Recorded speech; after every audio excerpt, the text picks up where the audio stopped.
name's Joel Buningh. I work for Australian Country Choice in the sales team. This trip was a great opportunity to firstly get a better understanding of some of Australian key markets, but also travel with a broad group of individuals with different knowledge and understanding of the industry, I guess based on their careers. So as part of my role at ACC, I've been looking after the Japan and Indonesian markets for the last 1.5 years. So this trip really opened my eyes to a lot of aspects of government, business, and overall culture, which is, I guess, paramount to understand.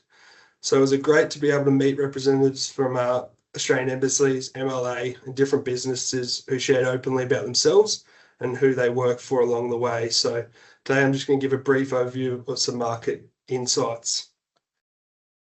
I guess so. Here's just why these three markets matter. So overarching, Japan, China, and Indonesia are all within Australia's top 5 beef importers for value, and top 5 for volume and top 6 for value. So as shown on the slide, along with the US and South Korea, these markets hold a significant importance for the Australian red meat industry. So Australia has held a large market share of these markets with reduced competition due to market access and our geographical location to Asia. So this can be seen in the MLA snapshots with Australia holding 49% of Japanese beef imports and 43% from Indonesia. So I just also want to highlight there's a massive live export into Indonesia. And I guess also, even though Australia doesn't hold a large percentage of China's import percentage, because the market is so large, it holds a large tonnage. So Japan, what they want and how they buy. So the Japanese red meat market is large, sophisticated, and developed market, which is experiencing a real wage and cost of living squeeze. So they do take a lot of volume out of Australia, and it's worth about 2.4 billion. And I guess what they want is lean beef as an everyday option that sits beneath their Wagyu in price, but it matches in trust and consistency. So in the market, the US holds a larger presence, especially short plate dominating, I guess, the price and the volume and where the market sits. But Australia competes on that sort of middle tier with your mid-range steakhouses, supermarkets, and casual dinings. They also take a lot of offal, in particular your tongue, skirts, and intestines, those sort of items. So I guess how they purchase, they're based on long-term programs with major importers and restaurant chains importing themselves. I guess an interesting note that we saw in Japan was, the likes of Eon and Lotte having their own branded programs based in Australia and importing into Japan themselves. So, a major portion is relationship-led, based on trust, consistency, I guess long-term business over the opportunistic business. However, how economic conditions are impacting that is still to be seen. So I guess moving forward, it is a positive market in terms of tariff. At the moment, we're at 20.8% tariff rate, and we go down to 9% by 2033, which is on parity with the US deal. So, there is a lot of upside with that. However, a weakening yen and the cost of inflation of meat is sort of pushing everyone towards those lower value cuts. I just want to highlight, obviously, the tourism sector in Japan. They have a target of 60 million tourists by 2030. So that is propping up that food service while the domestic real wage stays flat. So I guess opportunities for growth is premium grass and grain-fed and breed-specific animal programs are emerging for those sort of mid-tier restaurants and steakhouses. While we were there, we saw lamb and, say, the Genghis Khan barbecue restaurants is popular in the Hokkaido region, and there's still a large demand for lamb in the region. It was interesting to see marble and quality attribute cameras that are being trialled, say, at ACC, which feeds into Japan's appetite for objective grading and how we can impact decisions on breeding and marketing going forward.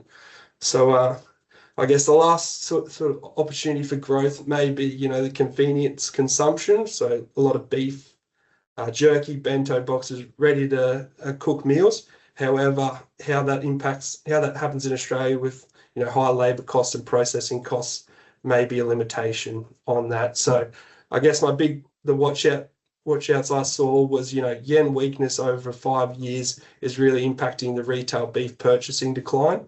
Australia beef prices continue to rise due to both domestic and international pressures, and what long-term impacts that'll have on consumption in the market. And I found an interesting little stat from Argus, basically saying that consumer demand is weakening, and as a result, the import year on year isn't growing at a massive rate.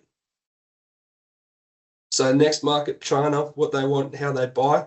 China is the largest beef importer in the world. So they import approximately 11 million metric tons a year, which is out of Australia, about $3.4 billion.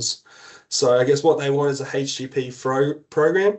They're largely frozen, grain-fed programs that are retail and Western style food service. So a large amount of business is done on full set, but they also demand items such as manufacturing, brisket, shins, silver sides, and on the chilled, your chuck roll and your strip and your cube lead that.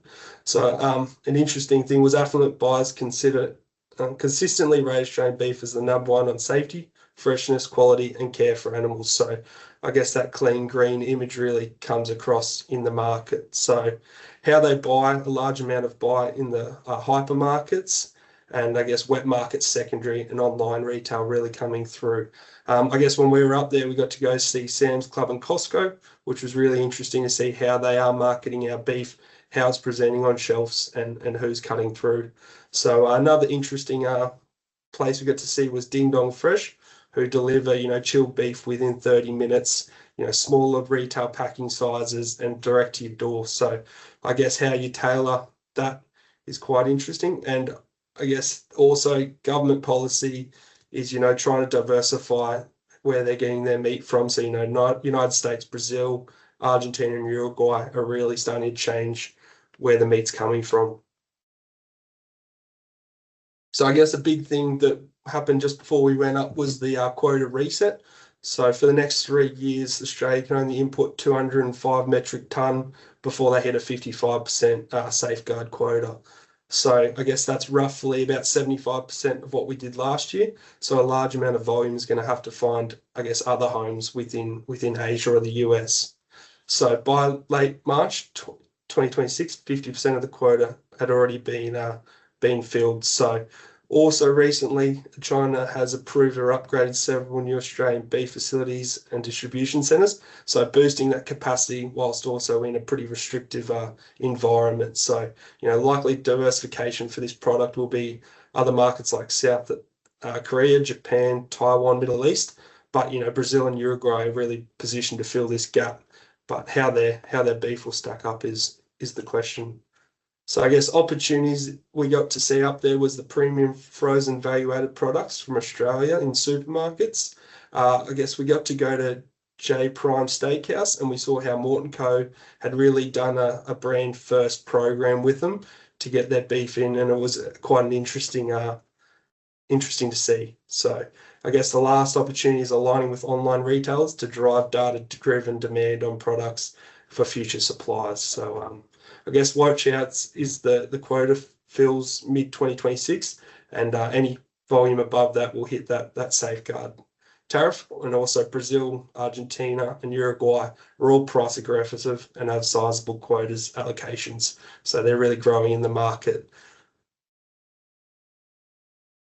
Largely Indonesia, so Southeast Asia's largest middle class.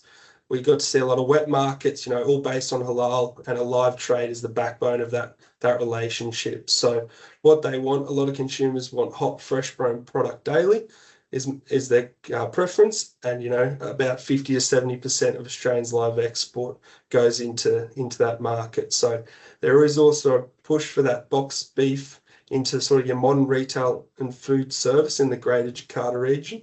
And also the high marble grain fed is starting to become more prevalent in sort of your middle to high end restaurants. Also, Australia sends a lot of offal, tongue root, thick lips, lungs under that program. So everything has to be halal certified. So how they buy, a lot of their purchasing from consumers is done through the wet markets and that traditional channels of the hot meat. I guess modern retailers are starting to develop as that middle class grows, but food service is quite fragmented, with the majority going to small family-owned restaurants. So an interesting place we got to see was Global Pratama. They're a beef distributor. They do chef courses, and a lot of Australian and Japanese Wagyu was being put through there, and a lot of prevalence on Australian products. So also the market sees great demand spikes during religious ceremonies. So we're up there in Ramadan and got to see that firsthand. So I guess opportunities for growth is that modern retail continues to grow. We can see more of that box meat hopefully getting in there. That affluent households, sort of your median income, is continuing to grow over the next few years. How that'll impact their purchasing and where they get their meat from. Offal is still a major proportion. Australia holds a large share in that, but how government regulation and quota is impacting that going forward will be interesting. And I guess the government's free nutritious lunch program for school kids adds some structured demand to drive beef into the market. So yeah, I guess watch out. Wet meat market prices are competitive, with Indian buffalo and Brazilian beef holding large market share at quite cheap prices. And retail beef sealing still continued during peak periods of times. So Indonesia's continuing to control import permits. These can change year to year, creating some instability for importers. And I guess last thing, the three markets we visited all have differences in their culture, requirements, and preferences. This trip allowed us for a greater understanding of their relationships and markets, which helped to gain an understanding on how we can leverage our supply chains to support the Australian red meat industry. Thank you.